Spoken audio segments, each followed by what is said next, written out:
Filosofía contemporánea, reflexiones teórico-metodológicas. Bueno, se trata de una guerra epistémica y ontológica a las opciones que se proponen como verdades sin paréntesis. Walter Vignolo. Buenas tardes, licenciados y compañeros escuchas presentes. Grupo número 1, y en mi acompañamiento abordaremos el tema de sociología contemporánea, reflexiones teórico-metodológicas. Siguiente, por favor. Reflexionar sobre sociología contemporánea es una ardua y extenuante actividad, puesto que los avances tienen diversidad de enfoques como de promotores, desde Augusto Comte, fundador de esta ciencia, a Saint-Simon y Montesquieu, recorriendo autores como Félix Bourdieu, cuyo legado se entrecruza con las teorías de Anthony Giddens, figuras como Jürgen Habermas, postulantes de la teoría de acción comunicativa y deliberativa, a Michel Foucault, aportando en los estudios de estructuras de poder y micropoderes, hasta llegar a Edelberto Torres Rivas, con sus diferentes aportes. La sociología contemporánea es producto de la construcción teórica de diversos autores, como de diversos enfoques. Siguiente, por favor. Los autores clásicos y contemporáneos se han encomendado la misma tarea, la de transformar los datos incoherentes a un orden inteligible, es decir, un orden que sea de materia de puro conocimiento sin intervención de los sentidos. Para los clásicos como Augusto Comte, Emily Durkheim o Max Weber, el principal reto fue el de establecer ese instrumental metodológico para convertir los datos incoherentes a un orden inteligible, orillando a los promotores clásicos a comprender cuál es la naturaleza de este orden inteligible, llevándolos a establecer este instrumental metodológico dualista, que orilló a los estudios a ser, por ejemplo, objetivos o subjetivos, micros o macros, etc. Siguiente, por favor. Este paradigma dualista que mantenía a los sociólogos clásicos encasillados o limitados empieza a criticarse en la década de los 70. Se inicia un surgimiento de nuevas corrientes sociológicas que buscan derrumbar esos paradigmas dualistas imperantes en la sociología de aquel entonces. Estos debates representaron el desplazamiento de la teoría sociológica clásica desde las orientaciones sustancialistas y deterministas a posiciones más relacionales y procesales, las cuales se constituyen en una ontología racional. Siguiente, por favor. Autores como Pierre Bourdieu y Anthony Giddens han sido sujetos claves en el aporte y el surgimiento de un movimiento teórico denominado como síntesis superadora de proyectos teóricos y tradiciones divergentes, y con esta también llegó el surgimiento de la sociología contemporánea. Tanto Bourdieu y Giddens arremeten desde sus disímiles tradiciones intelectuales contra las tipologías dualistas que cobran vida en el quehacer científico, oponiendo irreconciliablemente al científico universal y al científico local, al teórico y al pragmático, y logrando con esto derrocar esos paradigmas dualistas imperantes en la sociología clásica. Siguiente, por favor. El proceso de evolución que ha sufrido la sociología contemporánea no debe estancarse claramente en estos dos autores. Si bien sus aportes han sido de vital importancia, es momento de revolucionar nuevamente el instrumental técnico y metodológico desplegado por estos autores. Las sociedades desde los años 70 al presente han ido cambiando y la sociología debe adecuarse de mejor manera. Si bien la creación de conocimiento sociológico ya no se ha envuelto en debates dicotómicos dualistas, sí se ve impregnada en cierta jerarquización académica entre investigador e investigado. Eso no quiere decir que se esté en contra de socializar nuestros resultados de investigación en distintos contextos de la arena académica, sino del uso para beneficio propio que esto conlleva. Hay que tener presente que en ocasiones el ámbito de trabajo el cual nos proponemos enfocar no es necesariamente el más urgente para los intereses de la comunidad.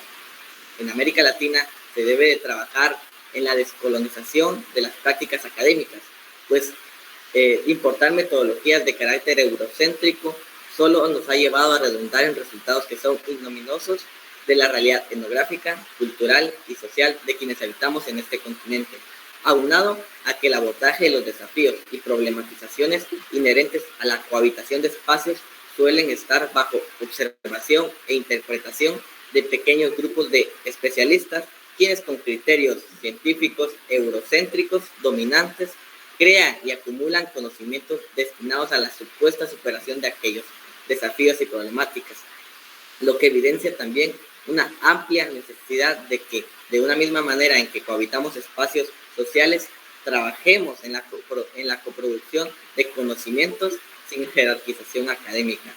Agradezco de antemano su atención, licenciado y compañeros presentes, y aperturo el espacio para dudas o comentarios.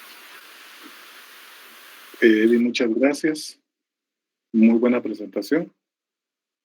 Entonces vamos a continuar con el siguiente grupo, por favor. El grupo número 2. Y aquí tengo, solo permítanme, quien coordina es Erika Tiu y va a exponer Susan Cos. Buenas tardes, licenciado y compañeros. Nosotros somos el grupo número 2.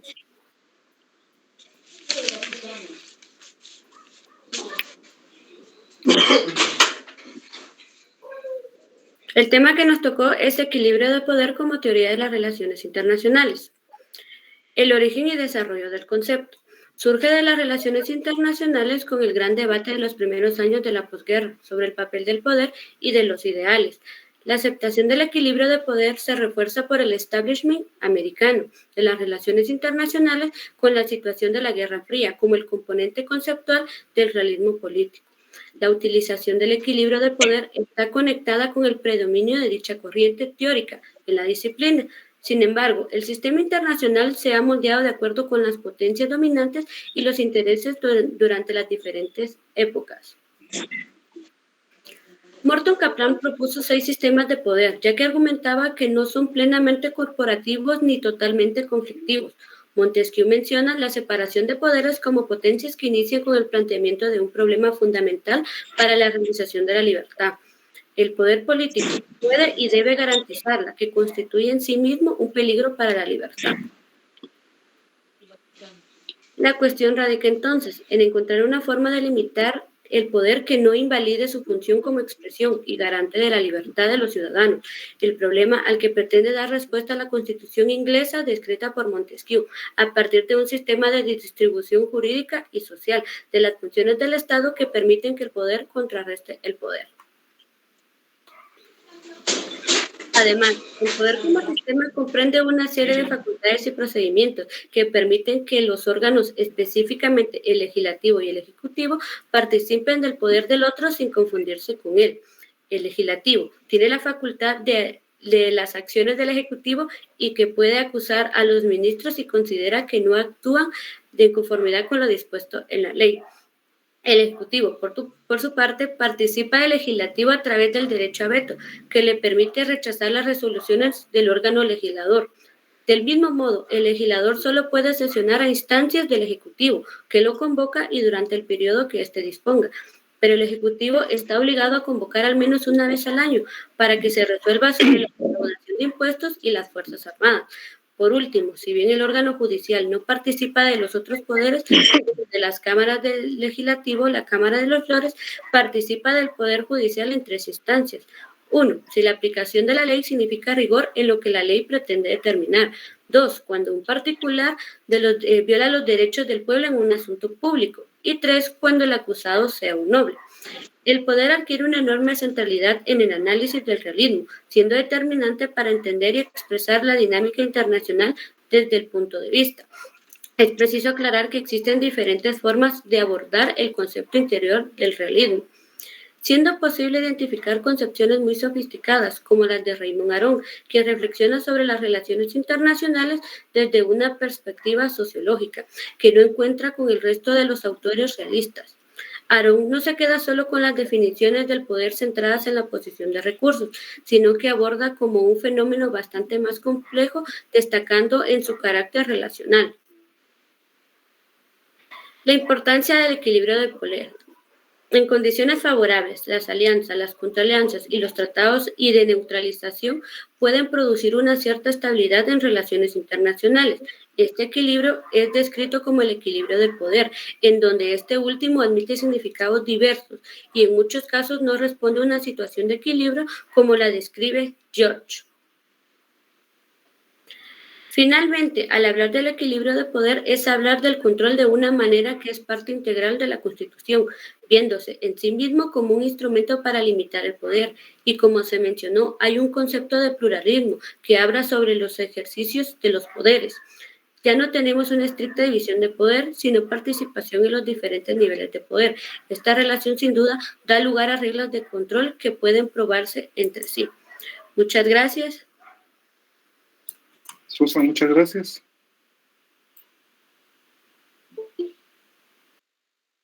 Muy bien. Ahora en el grupo 3, que coordina Michelle López, y va a exponer Pablo Ernesto Oseida. ¿Qué tal, licenciado? Muy buenas tardes. Así es, mi coordinadora es Michelle López y yo, Pablo Oseida, voy a ser el expositor. Solo le quiero comentar un pequeño problema y es de que yo no tengo cámara. No sé si hay algún problema.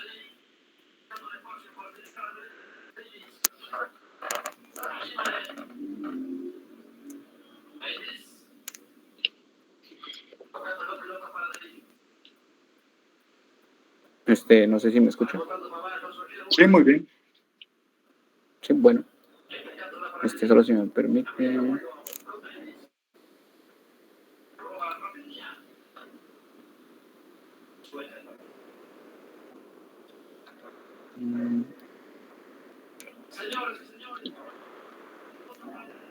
Sí.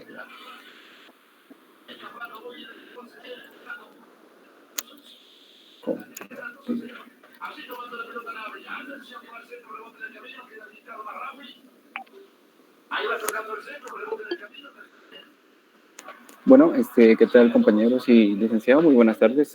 Yo soy parte del grupo 3, soy el coordinador. Como ya saben, mi nombre es Pablo Ernesto de León. Y, pues bueno, nuestro tema es la introducción a la estadística aplicada al estudio de la sociología jurídica y el derecho. Bueno, pues, ¿qué es la estadística? Pues la estadística no es nada más y nada menos que una ciencia que deriva de las matemáticas, la cual se carga del estudio de las características de una población determinada, sin importar sus características, y así, ¿verdad? Pues, ¿y cómo se representan los datos en la estadística? Pues esto es bastante fácil de explicar, ya que los datos obtenidos por la estadística se especifican en los gráficos, las tablas y los circuitos paralelos dinámicos. Estos no solo nos permiten plasmar la información, sino que es para poder verlo de una forma más entendible, ¿no? Tanto como para la persona que tiene los datos como para la persona que recibe los datos, para que sean, pues eso, más entendibles. Es así, pues, que podemos dar un paso y decir qué es la sociología jurídica. Pues bueno, podemos definir la sociología jurídica como una disciplina o ciencia que explica causas y efectos, explica asimismo también la norma jurídica y cómo se expresa en la sociedad. La sociología jurídica también se dedica al estudio de los fenómenos jurídicos, la interpretación de la norma jurídica y la configuración que ésta sufre en el ámbito social, ¿no? Es así, pues, que nos podemos estar preguntando también por qué es importante la estadística aplicada en la sociología jurídica. Pues esta se vuelve muy importante, ya que nos permite usar técnicas clásicas de cuantificación de datos, lo que posteriormente nos permite realizar el razonamiento lógico de la misma para posteriormente construir procesos argumentativos alrededor de la misma y permitir que la información sea de forma más clara. Se vuelve, en este sentido, esta estadística aplicada al terreno de lo jurídico se vuelve muy importante porque la información extensa se divide de forma más simple y más clara para las personas, ejemplificándolo también en gráficos, y viene a satisfacer la necesidad de que la información pues sea eso, más clara y más entendible para las demás personas. Es así, pues, que los principales métodos que utiliza la estadística para la recopilación de datos serían los siguientes. El método cuantitativo y el método cualitativo. El método cuantitativo, como su nombre lo dice, es una forma de recopilación de datos mediante números que nos permite establecer la información como si fueran datos numéricos, es decir, el número de personas y así, ¿verdad? haciendo mediciones más precisas a través de eso, los números, y mediante preguntas de cuántos o con qué frecuencia se hacen qué cosas, dependiendo de lo que uno esté investigando.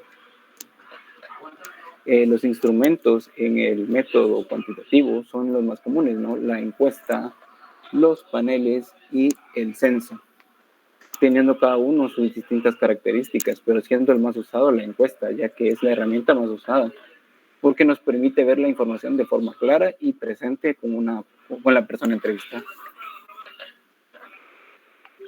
Es así que nos permitimos dar un paso a lo ¿cómo se llama? A lo cuantitativo en el derecho.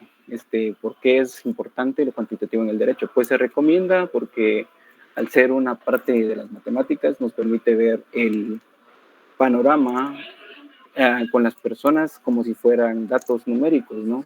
No como si fueran, no para ver cómo piensan, sino el número de personas y cómo es que funciona esto, ¿no? Y pues es así que nos permitimos dar un siguiente paso, ¿no?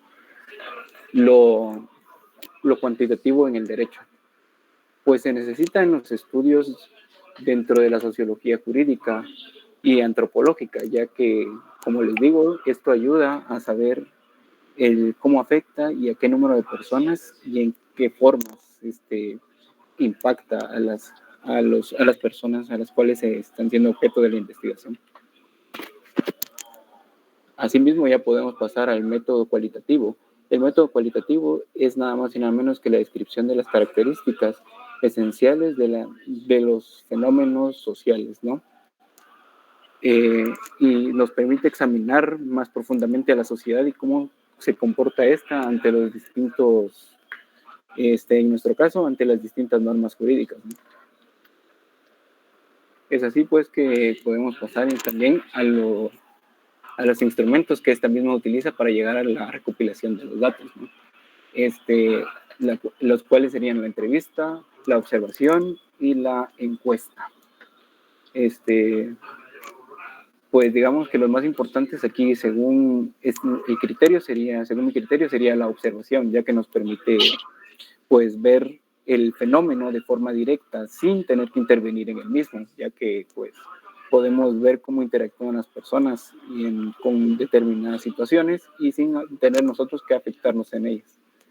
Y también sin la necesidad de tener que hacer una encuesta para otras personas.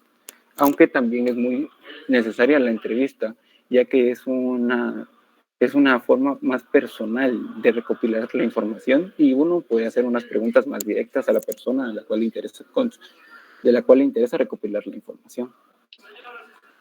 Lo cualitativo en el derecho, pues la investigación jurídica cualitativa puede tener muchos objetivos diversos, pero uno de los más importantes sería pues saber cómo reaccionan las personas ante diversas normas jurídicas, ¿no?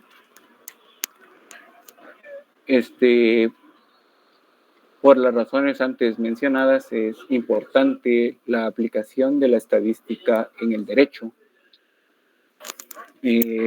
porque requiere el apoyo de la psicología en el derecho y permite verlo de mejor manera, ¿no? De la sociología jurídica para determinar la información conforme a la ley y finalmente se tiene la metodología cualitativa como la base fundamental dentro de las investigaciones en las ciencias sociales. Y bueno, esto sería todo en mi exposición del día de hoy. Espero que haya sido entendible. Muchas gracias. Muchas gracias, Pablo. Muy bien. En algún momento hablamos sobre el uso de métodos cualitativos y cuantitativos en la investigación, se recordarán. Y la conclusión final, recuerdo yo, era que siempre uno termina cayendo en lo cuantitativo, aunque uno inicie utilizando un método cualitativo, pero la única manera de medirlo es a través precisamente del uso de datos, aunque uno levante información cualitativa, ¿verdad? Así que muchas gracias y ahora vamos con el grupo número 4. La coordinadora es Rosario Bernal, pero va a exponer a Maya Escobar. Siga, por favor, Amaya.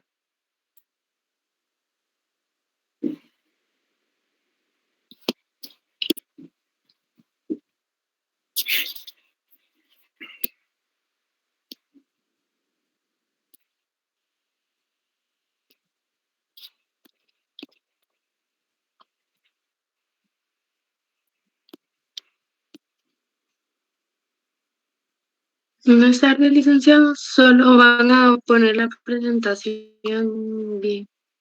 Muy bien.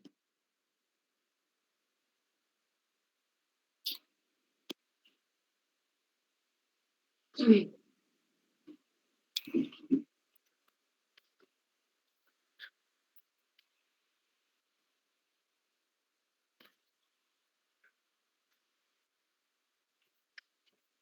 Solo poner la primera diapositiva.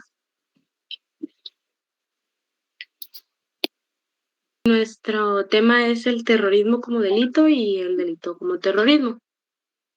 Para una aproximación al concepto del terrorismo es necesario definirlo. Para lo que se dice que el terrorismo es un conjunto de actos ilícitos, ilegales e ilegítimos con objetivos políticos de crear un estado de terror y pánico en la población, lo que permite imponer de esta forma pensamientos e ideologías a la fuerza. Lo que caracteriza al terrorismo es que es provocado por personas pertenecientes a asociaciones al margen de la ley, que realizan continuamente una variedad de delitos. Estas actividades se dirigen principalmente a personas comunes y ciudadanos y nunca tienen justificación jurídica por su intencionalidad política. Se puede clasificar como terrorismo en base a algunos modelos. El modelo víbora, en el que además de quitarle la vida a las personas, se pretende también matar la libertad. El modelo mercurial, que es liderado por fanáticos religiosos. El leucémico, organizado y financiado por el propio aparato gubernamental de cada país. El hipócrita, que se ejerce desde el Estado, y el último, que es el guerrillero, que es el cometido en los delitos de conflicto armado. Si se pretende responder a la interrogante, ¿será el terrorismo un delito?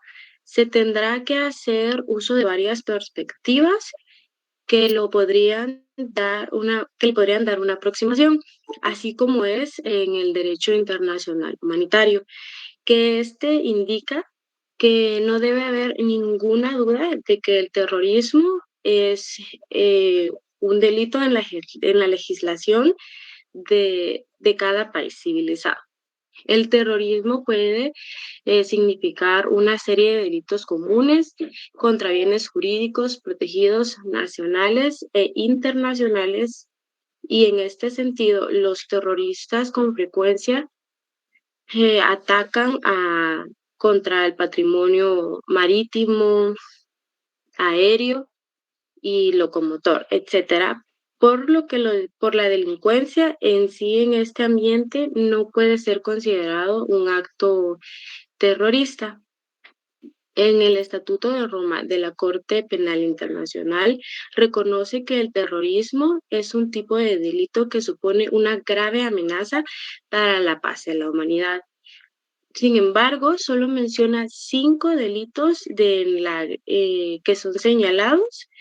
El primero sería de agresión, señalado en el artículo 5, el genocidio tipificado en el artículo 6, el crimen de lesa humanidad descrito en el artículo 7, los crímenes de guerra establecidos en el artículo 8 y el delito contra la administración jurídica fijado en el artículo 70. En consecuencia, el terrorismo es percibido como un delito por el derecho humanitario, que exige la persecución de cualquier persona que lo realice. Desde la perspectiva del derecho penal clásico, el terrorismo no debe tipificarse como un delito concreto y específico, sino como una forma agravante de cometer cualquier delito común. En este sentido, si el terrorismo fuera un concurso de delitos comunes, continuos y agravantes de dichas conductas, no solo sería perseguido por la jurisdicción universal, sino también por cualquier país en concreto. En conclusión, tomando en cuenta todo lo descrito anteriormente y en base a lo que menciona el libro temas de sociología criminal, sociedad, delito, víctima y control social, del título Terrorismo como delito y el delito de terrorismo, se puede decir que el terrorismo ha sido considerado como una manera de cometer varios actos delictivos por grupos de asociaciones ilícitas. Eso sería todo y gracias por su atención. Muchas gracias, Amaya. Muy bien, vamos entonces ahora con el siguiente grupo, el grupo número 5. Buenas tardes, soy el coordinador Esteban Ángel y pues va a presentar Natalie Pérez. Muy bien. Sí, porque yo tenía... Sí, a Estuardo Ángel y Natalie Pérez. ¿Cuál es el tema que van a exponer? Sociología jurídica, aportes de la sociología para la práctica del derecho. Muy bien. Por favor, Natalie.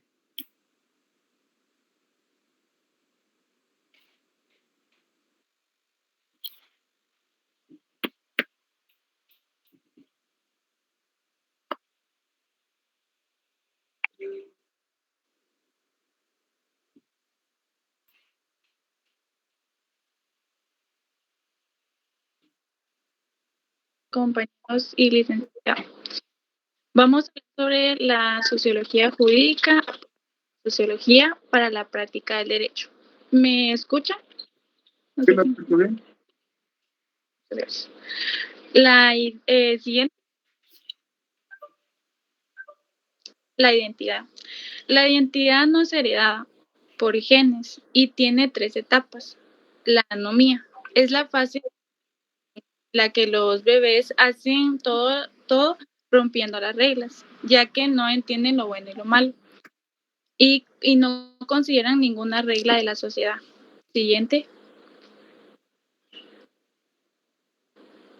La heteronomía. En esta etapa, los bebés aprenden que no todos los anhelos son los correctos con la sociedad y saldrán de su egocentrismo. La autonomía es cuando los bebés aprenden que existen diferentes perspectivas del mundo a lo largo de lo que ellos pensaban. La identidad comienza desde el núcleo familiar y se desarrolla con las personas que están en su entorno. Ejemplo, cuando llevan a los bebés a la iglesia, al trabajo familiar o, por ejemplo, a un supermercado. Siguiente. Género como aspecto crucial de la identidad. Erróneamente, sexo y género suele usarse para lo mismo, pero el sexo se refiere a aspectos biológicos, genitales, cromosomas, entre otras. Y género se refiere a los aspectos sociales que se vincula al sexo. ¿Qué significa ser mujer o qué significa ser hombre en nuestro entorno cultural determinado? Se produce como un desarrollo y aprendizaje apelativo. Siguiente, por favor. Lo femenino y lo masculino como... El mito de la belleza de las mujeres las obliga a dar con la talla, estar bien arregladas, ser mejor una con la otra y viven en continua ansiedad por no poder dar con la imagen o bien no hayan conseguido mantenerla. Siguiente, por favor.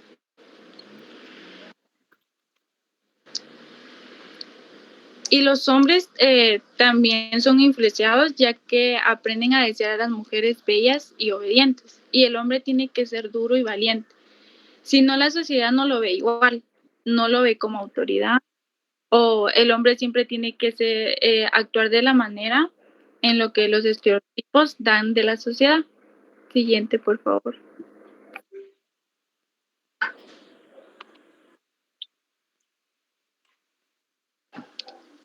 Pero no porque este tipo de naturaleza está de ser, sino que el miedo a no estar las circunstancias sociales esperadas y a ser señalado como cobarde. Siguiente, por favor. El prejuicio y discriminación. Siguiente.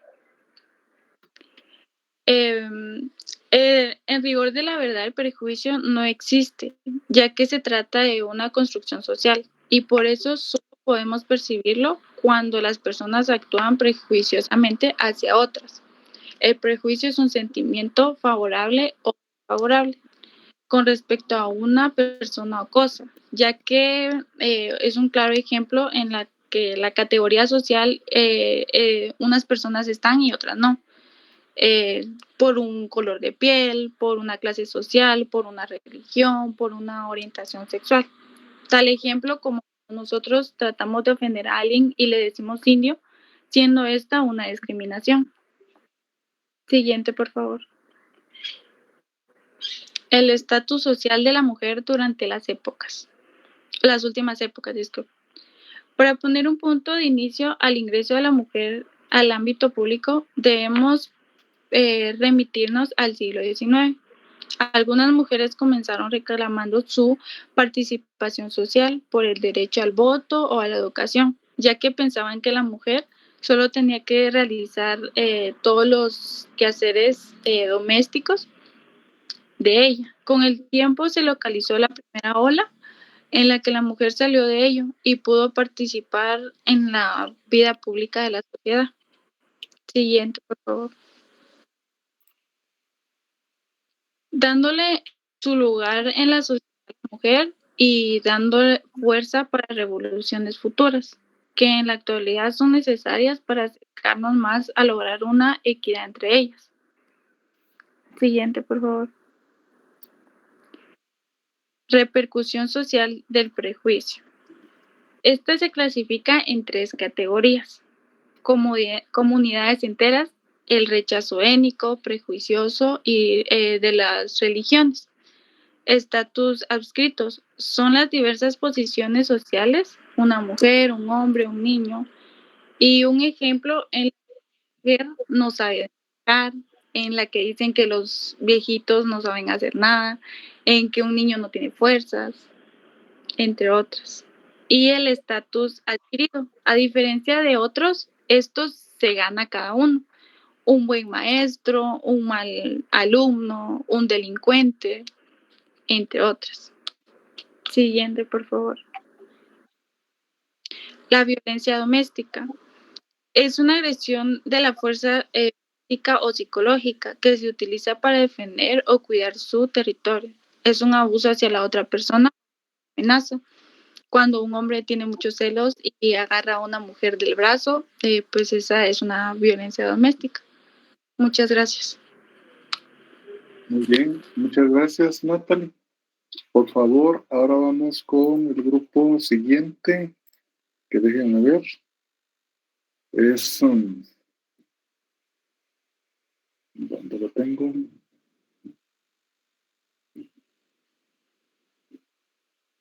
Quien coordina es Nelvin Flores y es Vania León quien expondrá el grupo número 6. Así que, por favor, Vania, me dicen el nombre del tema y por favor.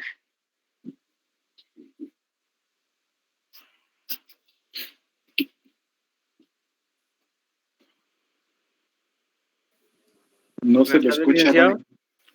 Soy el coordinador del grupo número 6. El tema que nos tocó hoy es la metamorfosis del papel de las víctimas y la evaluación de su papel en el proceso penal. Muy bien, Nelvi.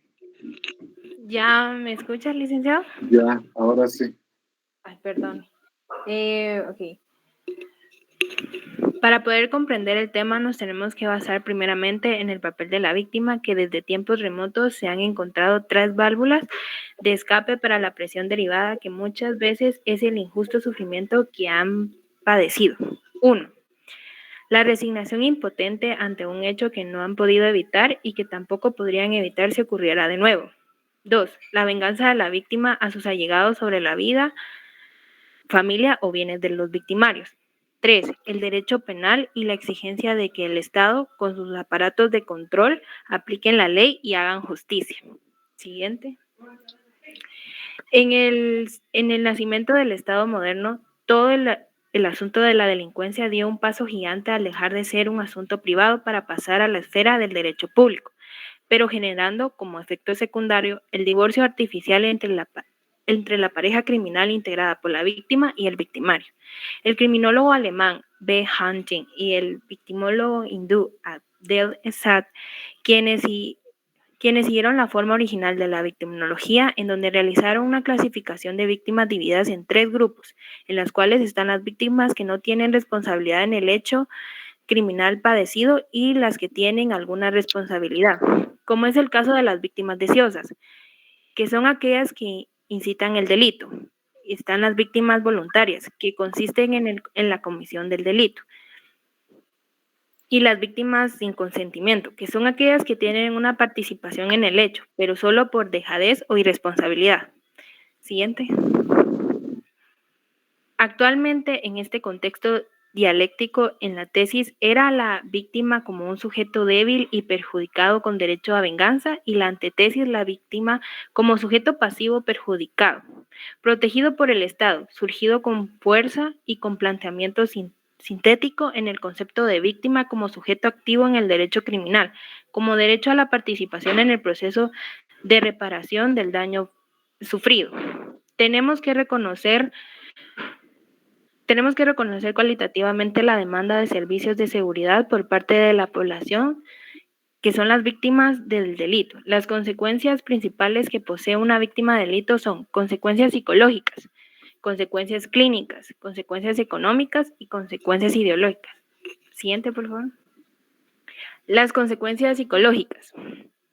Debemos destacar acá el intenso sentimiento de miedo que se mantiene durante mucho tiempo, agregándole también el estrés postraumático, victimización social y victimización institucional, la cual padece a manos de alguna autoridad. Los sobrevivientes del delito pueden sufrir secuelas psicológicas y conductas graves o agresivas. La evolución del papel de las víctimas en el proceso penal. Gracias. Posee síntomas muy frecuentes apreciados en el proceso de victimización a mediano y largo plazo, en donde se encuentran alteraciones conductuales, alteraciones emocionales y alteraciones somáticas. Siguiente. Las consecuencias clínicas. Se refiere a las más sangrantes, en donde encontramos las heridas, amputaciones, discapacidades y enfermedades crónicas, que no solo producen dolor, sino que generan incapacidad y minusvalía para poder desarrollarse con normalidad, ya sea en la vida laboral como cotidiana. En casos más graves, acortan la esperanza de la vida de la víctima. Siguiente. Las consecuencias económicas. Padecer un delito no solo es peligroso y molesto, sino que siempre sale caro y restituirse, y la restitución se convierte en uno de los principales objetivos de la víctima. Siguiente.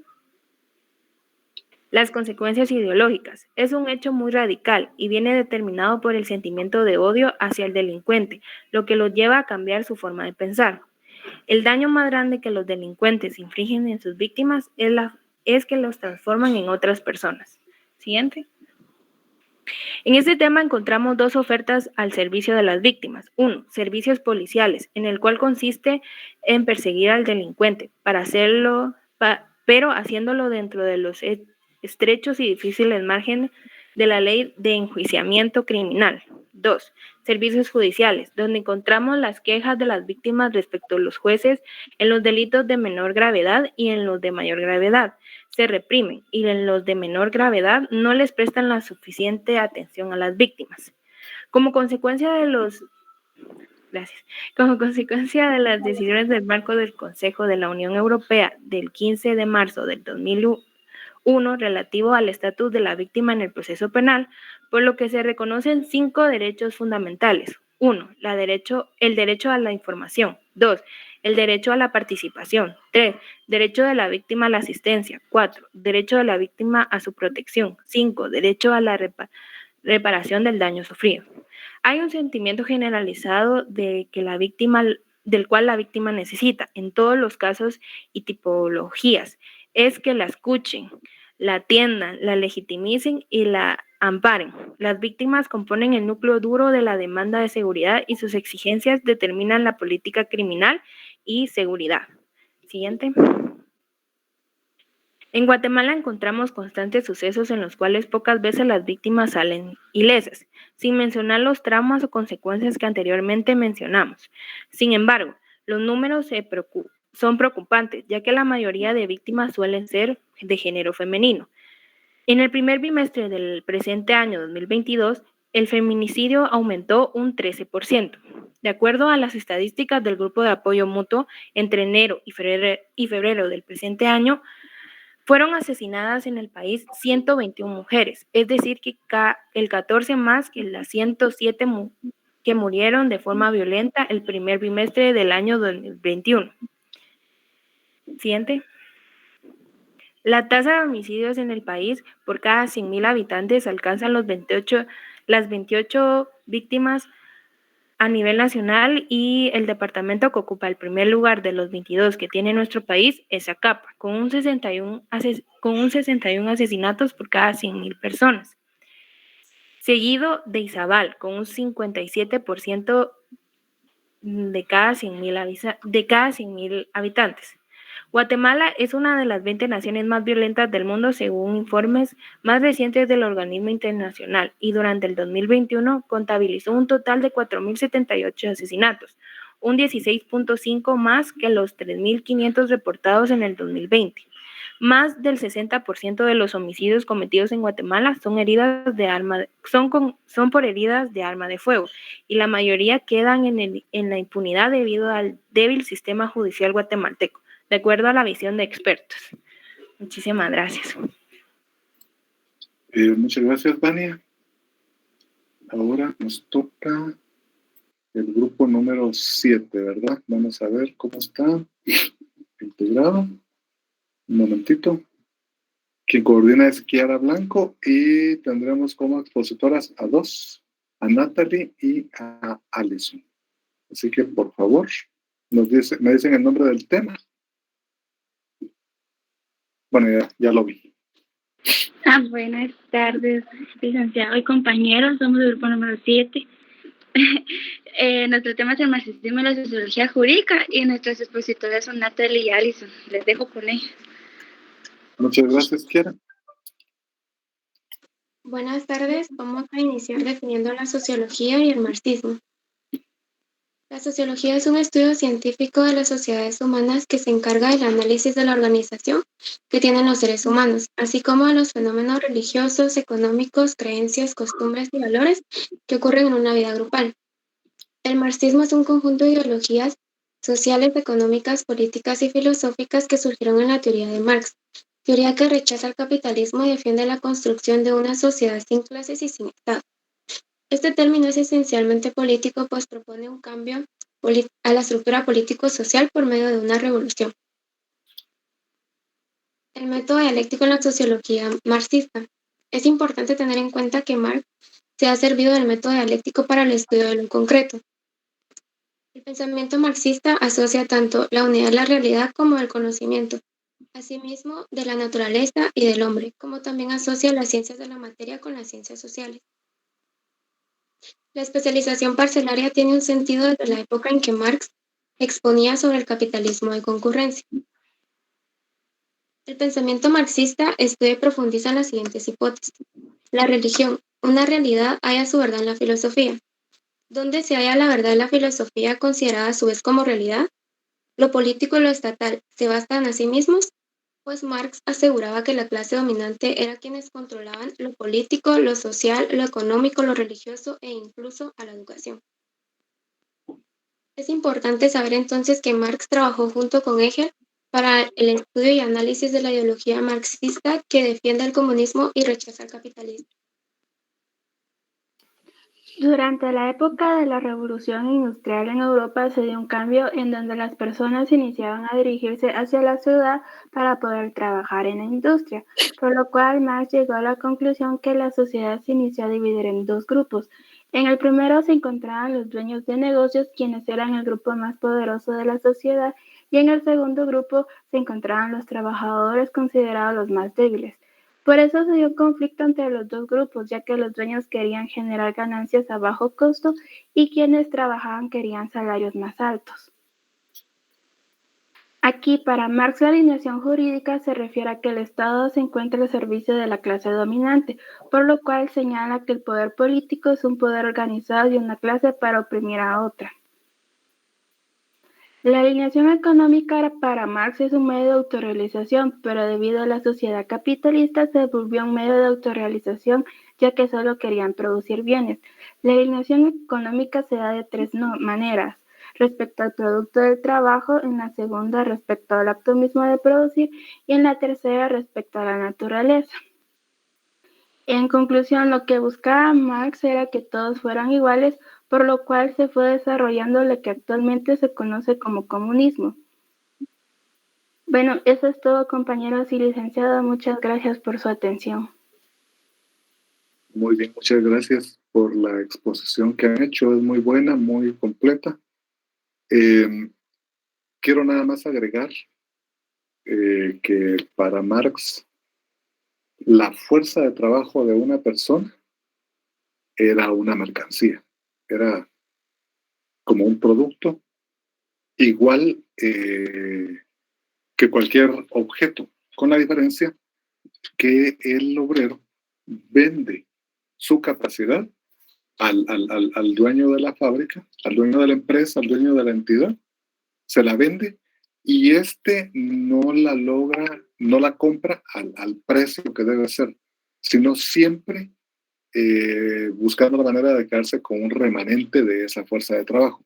Algo que es muy importante es que Marx plantea no solo la disolución del Estado, sino también la disolución del derecho. O sea, si alguna vez llega a triunfar todo el planteamiento marxista, los abogados se quedan en la calle, ya no tendría mucho sentido estudiar derecho, ¿verdad? Esa sería la situación complicada. Ahí José Rodolfo aporta, ¿verdad?, de que uno vende la fuerza de trabajo a la clase alta, etcétera. Entonces, el marxismo plantea la disolución del Estado, la disolución del derecho, y plantea también que habrá una sociedad más igualitaria en todo sentido. También Francisca Roselinda dice aquí, Mujica dice que uno no compra con dinero, sino con el tiempo que se gasta para ganar. Eso es verdad, y no solo con el tiempo, Francisca, sino con el esfuerzo, ¿verdad? Ahí es donde está la mercancía de la fuerza de trabajo. Y les quiero preguntar algo antes que continuemos con el grupo número 8. Esa ganancia a la fuerza de trabajo, ese margen con el que el dueño del medio de producción, de la empresa, de la fábrica, etcétera, ¿cómo se llama? Fíjense que se los pregunto porque ese término lo utilizamos mal regularmente. Entonces quiero saber quién tiene la información de cómo se le llama a esa ganancia a la fuerza de trabajo. Plusvalía, licenciado. ¿Perdón? Plusvalía no se llama. Perfecto, Freddy, y perfecto, José Rodolfo. Plusvalía. Pero ustedes escuchan muchas veces el concepto plusvalía en otro sentido. ¿En qué otro sentido se escucha coloquialmente? Como ganancia o el valor que se le puede dar a una propiedad. Así es, Amanda. Uno siempre dice, Carlos. Tiene raíces, licenciado. Perdón, no le logré oír, fíjate. Viene raíces. Sí, pero a esa ganancia, ya Amanda lo decía, cuando una propiedad, un bien le sube de valor, uno dice, mejoró la plusvalía. En realidad, el término correcto para la propiedad es que se apreció. En lugar de plusvalía, se apreció.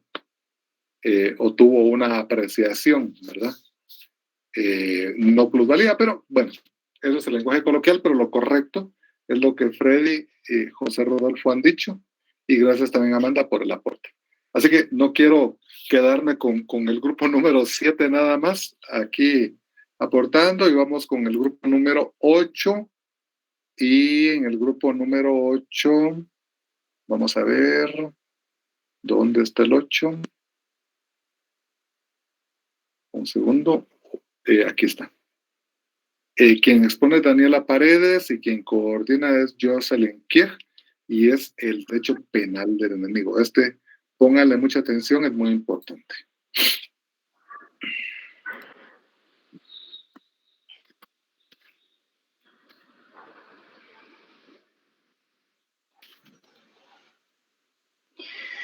Buenas tardes. Buenas tardes. En esta oportunidad tengo el gusto de platicarles unos minutos sobre el derecho penal del enemigo, que trata de cerciorarse y prevenir que futuros sucesos lleguen a concretarse, ¿sí?, con grado de peligrosidad, y que produzcan daños a los bienes jurídicos. Por ello, se concentran aquellos sujetos que deben sancionarse o castigarse por ser altamente peligrosos. Sin embargo, da un paso de lo razonable a lo irrazonable, dado que es una política de resguardo que debería estar cimentada en dos seguridades. La seguridad subjetiva se basa en la idealización del riesgo y la necesidad de minimizarlo, o así bien, anularlo. Por otro lado, está la seguridad cognitiva, que es la acción que desarrolla el grupo de protección, como puede ser la PNC, para anular o minimizar el peligro real, ¿sí? No obstante, pone en práctica únicamente esta seguridad para evitar y proteger a futuras víctimas. Un jurista alemán, Jacob Skunta, especializado en derecho penal, derecho procesal penal, filosofía del derecho, nos habla del atentado de las Torres Gemelas y nos menciona que lo más urgente no es sancionar un hecho delictivo, sino prevenir que estas acciones, estos hechos se realicen, ¿sí? Por ello, adelantando la punibilidad en su fase intencional, anticipándose a los hechos y deteniendo a las posibles personas involucradas. El derecho penal del enemigo se alza en la actualidad como una posición doctrinal que legitima una mayor intervención en el jus puniendi. ¿Y qué es el jus puniendi? Es la potestad del Estado que tiene para sancionar mediante los dos represivos sistemas que existen en nuestro derecho, como es el derecho penal, aplicado por los jueces y sus tribunales, y el derecho administrativo sancionador, aplicado por la administración. Ahora bien, caracteriza el derecho penal en tres fundamentales notas, las cuales son: en primer lugar, se constata un adelantamiento de la punibilidad. ¿Y eso qué es? Es la perspectiva del ordenamiento jurídico en prospectiva, más adelante, y no retrospectiva, por lo que el punto de referencia es la posibilidad futura de una comisión de un hecho delictivo y no un hecho que ya se cometió. En segundo lugar, las penas previstas son desproporcionadamente altas, especialmente la anticipación de la barrera de punición. No es tenida en cuenta para reducir en correspondencia a la pena amenazada. Y por último, determinadas garantías procesales son relativizadas cuando no simplemente suprimidas. Bien, lo que resulta sociológicamente más sorprendente en este derecho procesal del enemigo no es la estrategia militar. Como ustedes bien saben, la razón de las guerras no reside en la moral ni en la lógica, sino solo en la victoria. Los problemas que se ha planteado el derecho penal del enemigo son atroces y reales, como puede ser el terrorismo, la mafia o las violaciones de niños, pero no pueden ser tan graves ni tan complejas como para no poderlas afrontar con más policía judicial, con más cooperación internacional, inclusive más cooperación de parte de nosotros, de la ciudadanía de este hermoso país, más tecnología, más juezas, más jueces y todas las medidas que sean necesarias. Muchas gracias. Muchas gracias, Mildred. Daniela, yo quiero preguntarles, porque este es un tema bastante apasionante. ¿Dónde podríamos ver un ejemplo de aplicación del derecho penal del enemigo? No necesariamente en Guatemala, sino pensando en algún, puede ser en ámbito nacional o en ámbito internacional. Si usted o alguien, no necesariamente Mildred Daniela, solo quiero felicitarla, pero alguien que tenga conocimiento de eso. Francisca. Hola, buenas tardes. Sí, de hecho yo le escribí hace un momento, licenciado, precisamente eso, que nos dieran un ejemplo, pues yo no lo tengo porque sinceramente no me ha quedado lo suficientemente claro el tema. He tratado como de investigar un poco, pero no lo tengo muy claro todavía, entonces me gustaría despejar un poco mejor y aclarar de qué se trata. No sé si sea posible precisamente lo que usted decía, un buen ejemplo como para entender mejor. Muy bien. ¿Tiene algún ejemplo, Mildred, Daniela? Lo que pasa es que el derecho penal enemigo lo que quiere es evitar que dicho delito se cometa. Pongámosle que sería mejor evitar que un asesino o un homicida llegue a hacer o llegar al delito consumado, que es matar a la persona. Y eso es lo que quiere evitar el derecho penal, el enemigo. Claro, pero lo que, claro. ¿Cómo? No, dígame. No, proceda. No, por favor. Yo la interrumpí. Lo que decía el jurista alemán Jacobs Gunther, que lo que era necesario era evitar que ese dicho delito se produzca. No sé en qué podría yo cooperarle o colaborarle a la compañera. ¿En qué? Mire, sí, el mejor ejemplo es lo que está ocurriendo en El Salvador. De hecho, ya lo puso por aquí José Rodolfo Flores Cepeda. En El Salvador, antes que ocurra un hecho, antes que algún maestro, por ejemplo, vaya a actuar por el solo hecho de tener algún tatuaje en alguna parte, los están deteniendo. En poco tiempo detuvieron a cerca de 60,000 personas.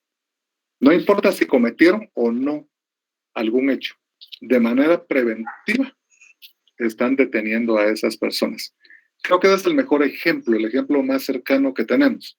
En el caso de Guatemala, yo no tengo conocimiento, Francisca, ni Mildred Daniela, ni todos y todas las demás, pero en el ámbito internacional, en las relaciones entre países, en el ámbito militar, frecuentemente se da. Estados Unidos es el país que más lo aplica. Por ejemplo, cuando tiene sospecha de que algún país tiene algún arma que puede ser letal para ellos, atacan sin dudarlo, sin siquiera preguntar si la tienen. Luego se dan cuenta de que no la tienen, pero en el momento atacan a quien sea, ¿verdad? Pero cuando no lo hace Estados Unidos, si no lo hace otro país contrario a Estados Unidos sale en defensa de cualquier cosa, ¿verdad? Pero esas son las relaciones internacionales. Vamos con Francisca y con eso vamos a tener con el tema del derecho penal del enemigo, que yo no sé si les puse el libro de Jacobs Gunther. Por favor, Francisca. Licenciado, pero esto no atentaría entonces contra los derechos. Ah, claro. Mire, por ejemplo, todo lo que ha pasado en El Salvador. Salió un artículo en ese suplemento del New York Times del domingo sobre todos los derechos que se están violentando en El Salvador. Detienen personas sin que hayan cometido ningún ilícito. Y hay algunas personas de esas que han sido muertas sin haber sido presentadas ante ningún juez competente. O sea, ahí puede haber algún tipo de abuso. ¿Y en este caso qué se hace? Mire, cuando es todo el sistema, como en el caso de El Salvador, todo el sistema, y la población está feliz con lo que están haciendo, no es mucho lo que se puede hacer, Francisca. No es mucho, pero yo estoy seguro que en algún momento estos casos van a tener que ser conocidos a nivel internacional, ¿verdad? Lo que está pasando ahí. Y no es que yo esté hablando de defender a a quienes pueden haber cometido algún ilícito, no, sino del rompimiento del Estado de Derecho, de no respetar, como dice José Rodolfo, la presunción de inocencia y de no llevar un debido proceso. Pero como les dije, este tema da para mucho. Si da tiempo, en algún momento lo volveremos a tomar. Me cuentan si tienen el libro de Jacobs Gunther, y si no, se los mando. Si no, también lo tengo, los puedo bueno, pasar. Por favor, Mildred, páseselo Claro todo. Y Amanda dice, significa la suspensión de ciertas leyes. No suspenden leyes, Amanda. Eso es lo peor. Sino que actúa, justificada por la necesidad de proteger la sociedad o el Estado contra determinados peligros. Esa es la justificación, pero violan leyes. Francisca, ¿iba a volver a opinar? ¿O su manita se quedó levantada? Bueno, ya no me veo Francisca. Vamos con el grupo número 8, ¿verdad? No, 9. Ahorita les digo cómo lo tengo. Grupo 9. Tengo coordinadora Abigail Barbero y expositora Adela Ambrosio y a Mario Chex. Chex o Chesh, no sé cómo es. Así que, por favor.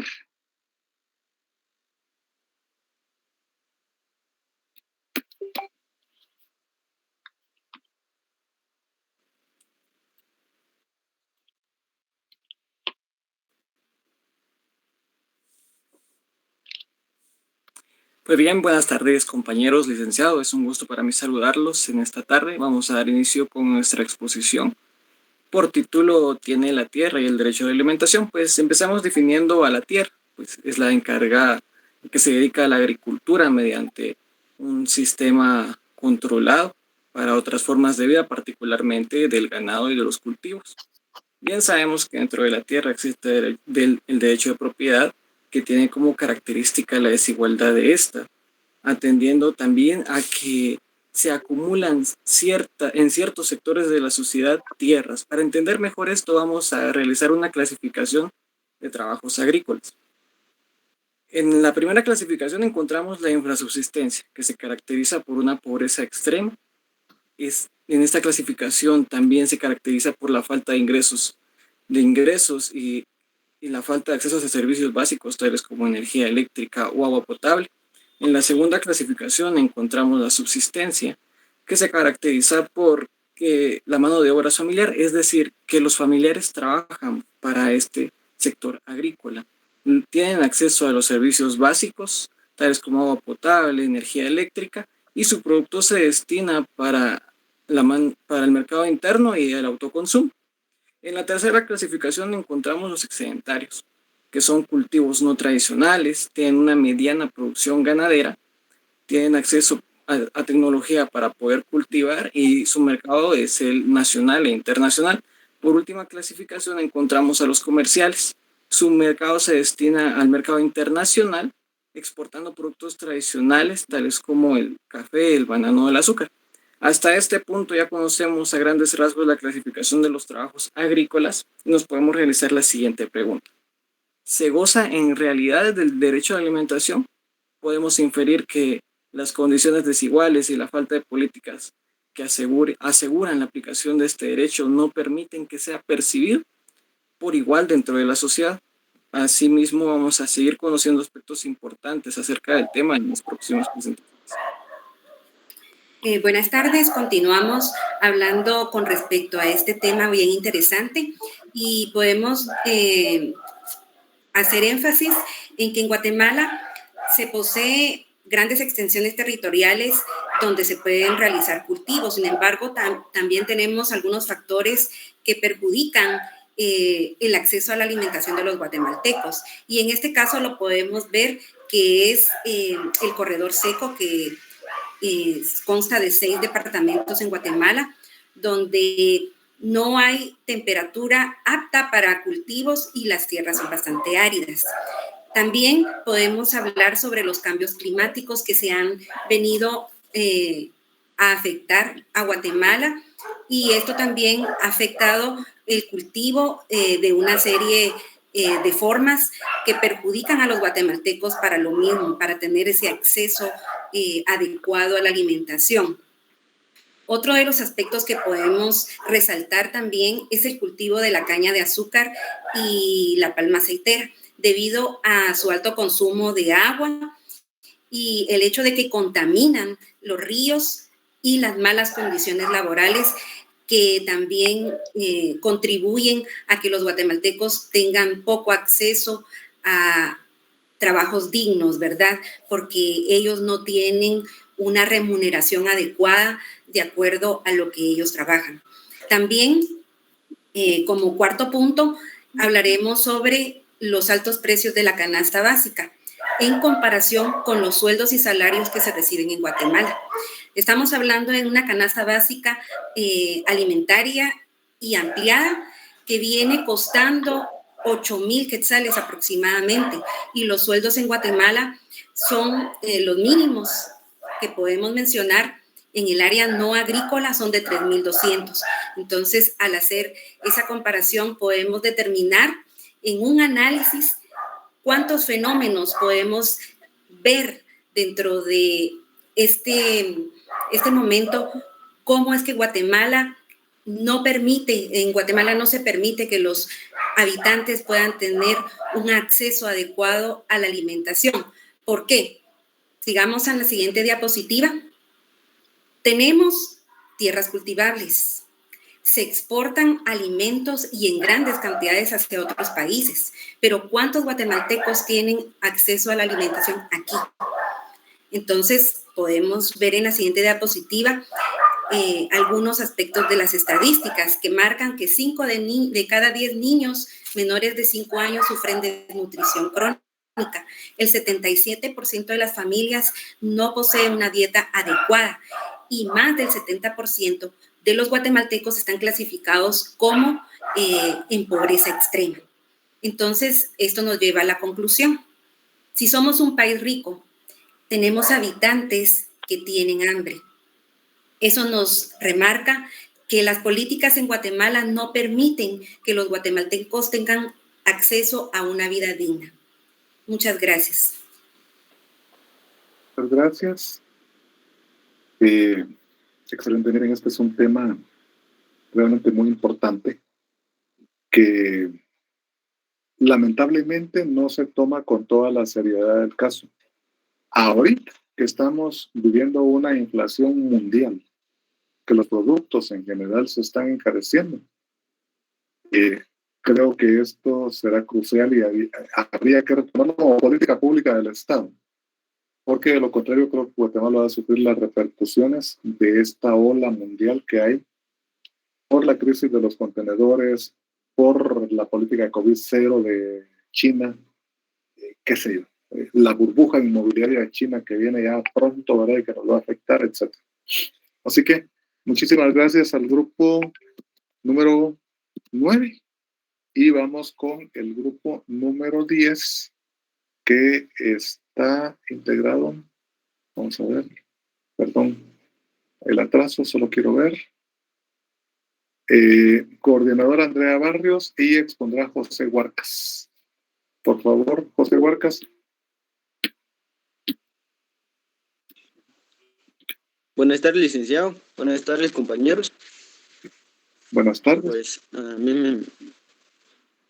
a mí me tocó el tema de la sociedad postmoderna. Entonces, primero que nada voy a definirles lo que es la sociedad. Lo que es la sociedad. Cuando nos referimos a la sociedad, es la alianza que hay entre personas que viven en un grupo, en un determinado grupo. Y la Real Académica lo define como un conjunto de personas, pueblos o naciones que viven bajo normas comunes. La sociedad a lo largo de la historia ha recibido cambios. Hemos pasado de una sociedad simple y primitiva. Pasamos a la moderna, donde las creencias nacionales se sustituyen por la visión racional del mundo. Luego viene lo que es la sociedad postmoderna, cuyas características principales son el predominio de la tecnología de la información y la disolución y pesimismo. Siguiente diapositiva, por favor.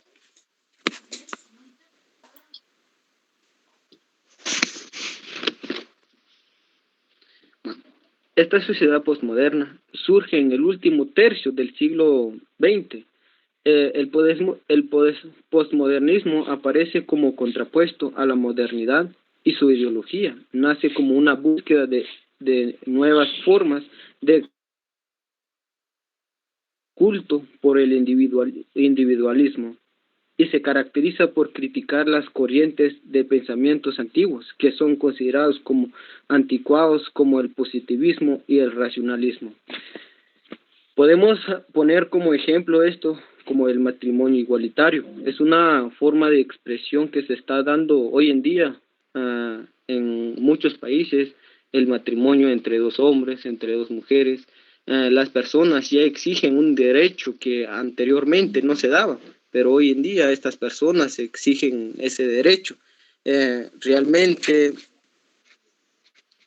Realmente es un pensamiento diferente al matrimonio entre un hombre y una mujer, como lo establece el positivismo. Siguiente diapositiva, por favor.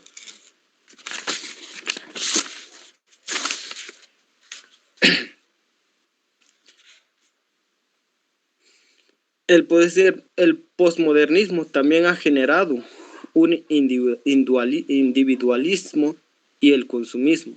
Es decir, el posmodernismo es un movimiento cultural, artístico y filosófico que rompe con las características del modernismo, en este sentido estableciendo nuevas formas de comportamiento.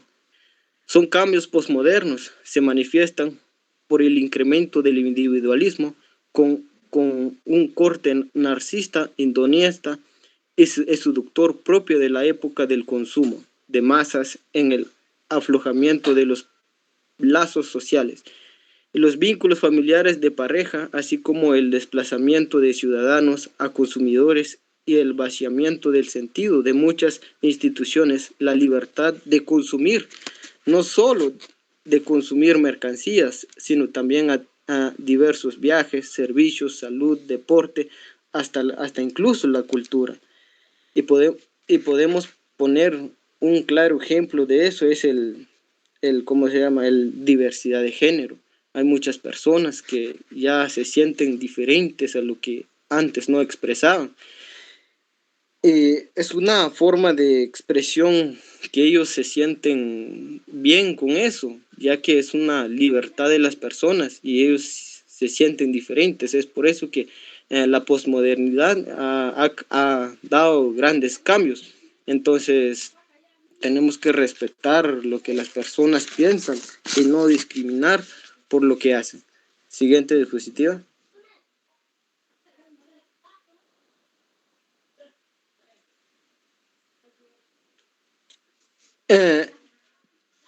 La tecnología en el posmodernismo, por su parte, ha revolucionado el mundo de la información. Establece unos escenarios de comodidad sin precedentes. Basándonos en la tecnología, en la posmodernidad, en esta cuestión hay ciertas ventajas y desventajas. La ventaja es el excesivo de transmisión de información y conocimiento hacia las realidades, los sucesos que pasan cotidianamente. Podemos adicionar que por su parte, que por los aparatos como televisión, celulares, computadoras y otros, actualmente son muy actualizados y a través de estos nos permite expresarnos más fácil y rápido. Y no podemos olvidarnos del vínculo que hay con las redes sociales y el internet, ya que se consideran como una innovación tecnológica muy avanzada, lo cual las personas tienen un exceso de expresión a través de estas redes sociales. Y así genera un rechazo al uso de la razón y la lógica como medio de adquisición de verdad y el conocimiento, procurando a través de estas una búsqueda del pleno individualismo. Y una de las ventajas que nosotros podemos ver en esta época del postmodernismo es la información. Hay como, por ejemplo, un ejemplo claro que está pasando en la guerra entre Ucrania y Rusia. Pues hay un sinfín de informaciones, ya no se sabe a quién creerles, lo que hay algunos están a favor de Rusia, otros a favor de Ucrania, entonces ya no se distingue cuál es la información correcta, lo que claramente se ve una disfunción, o sea, una disfunción de información.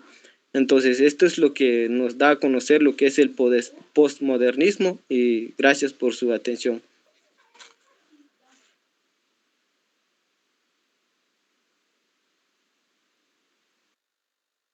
Licenciado, su micrófono. Perdón. Ya me di cuenta. Muchas gracias. Yo hablando y tenía el micrófono apagado.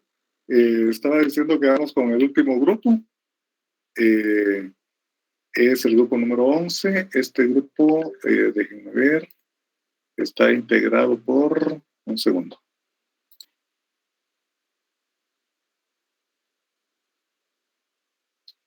Tengo nada más como expositor a Rodolfo Joaquín Ochoa, pero no tengo quién es el coordinador.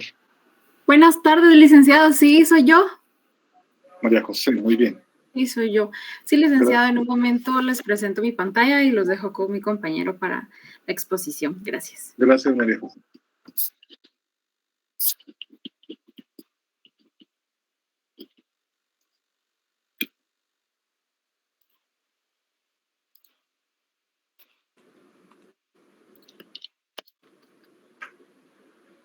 Bueno, muy buenas tardes, licenciado, compañeras, compañeros. Es un gusto para mí presentarme. Mi nombre es Joaquín Ochoa y, pues, como bien lo dice el título, mi grupo, el grupo número 11, hoy vamos a presentar lo que es el pensamiento de Karl Popper. Aquí podemos ver a los integrantes del grupo en los que todos trabajaron arduamente. Muy bien, gracias. Y bueno, empecemos con estas 3 simples preguntas. De verdad, son súper simples, supuestamente. ¿Realidad o fantasía? ¿Realidad virtual? ¿Cuál es la realidad? Ya lo sabe. Y bueno, empecemos diciendo de que justamente estas preguntas surgen con el facionalismo, nombre que recibe la filosofía de Karl Popper. Esta filosofía surge en el año de 1895, pues en una época donde Europa no pasaba por sus mejores momentos y donde tenían la problemática del inductivismo. El inductivismo básicamente es la filosofía o la idea de la experimentación particular para llegar a una ley universal. Y bueno, esta teoría, esta filosofía era apoyada por el Círculo de Viena, un congreso, un organismo de científicos que se llevaban a través de la filosofía para induir en la ciencia. Y bueno, esto Karl Popper no le parecía nada correcto realmente. Él nos dice justamente que para que... Por favor, déjala esa diapositiva. Sí, gracias. Él estableció básicamente que las leyes, que una ley universal, o sea, no puede ser determinada por una experimentación particular, básicamente, dando total contrariedad a lo que decía el Círculo de Viena. Siguiente diapositiva. Su lógica, su filosofía fue desarrollada mucho más ampliada en su libro La lógica de la investigación científica, publicado en el año de 1934.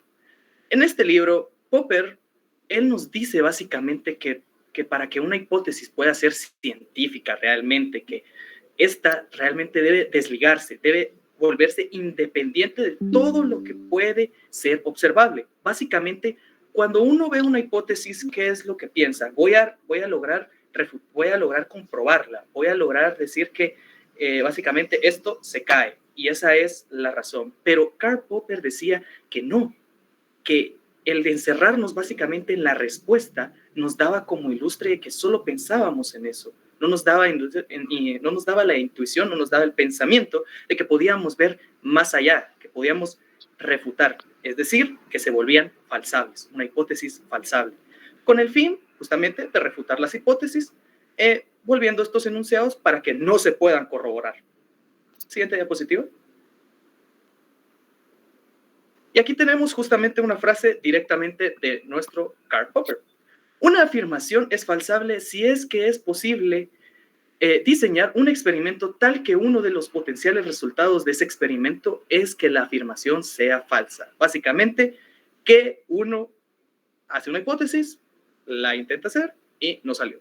Esa era su filosofía. Él un poco pesimista realmente, pero tenía un acertado muy cierto. No centrarse únicamente en la idea de que algo podía ser así porque sí. Siguiente diapositiva. Y bueno, su teoría científica. Para él, esta teoría científica era más bien un método hipotético deductivo. ¿Por qué? Porque para él, los científicos que tenían que idear esta hipótesis, que tenían que realizar este tipo de cosas, tenían que tener la creatividad, la imaginación, tenían que tener una idea realmente verídica para ellos. Y pues durante todo esto justamente previo, antes de la experimentación y la comprobación de su hipótesis, porque eso era su idea, esa era su filosofía. Así podíamos partir de una hipótesis universal y formulada para los científicos. Siguiente diapositiva. Y bueno, llegamos a un par de conclusiones en las cuales llegamos nosotros, que se las voy a leer a continuación, que es: Popper nos indica que las hipótesis podrían llegar a considerarse científicas solo si pasan por una observación. Tenía que ser observada, tenía que ser vista, o sea, no podía solo comprobarse, había que observarla, básicamente. Y también nos decía que centrar su tesis en que no se puede contrastar o refutar a partir de la experiencia. No podemos guiarnos básicamente solo en la experiencia. Eso es solo tener una idea muy centrada, nada más, muy vaga. También nos decía que las teorías quedan a la espera de otras sucesivas contracciones. O sea, de que una teoría queda a espera de que alguien venga y la choque, que le diga que no se puede. Así de simple. Popper también argumentaba que existe el conocimiento objetivo sobre el mundo. También nos dice que en su modo de ver, él resumió su modo de pensar en el concepto del facionalismo. Siguiente diapositiva. Y bueno, muchas gracias. Y antes de que terminemos todo esto, quiero dejarlos justamente con un ejemplo del facionalismo. Pensemos de que vamos a un lago. Es hermoso el lago, o sea, no es el de Amatitlán. No, es hermoso, es bellísimo. Y podemos ver muchos cisnes de color blanco. Podemos ver hermosísimos cisnes de color blanco, miles y cientos. Y decimos, ok, entonces los cisnes son de color blanco. Y entonces pasan los días, pasan los meses, y en una de esas regresamos. ¿Y qué encontramos? Un cisne negro. ¿Y qué eso significa? Que nuestra hipótesis, nuestra teoría de que todos los cisnes que son blancos estaba mal, porque hay uno negro. Y eso es justamente el facionalismo. Mientras haya una mínima posibilidad de que el resultado sea diferente, esta hipótesis va a ser falseable. Así es como lo determina Karl Popper.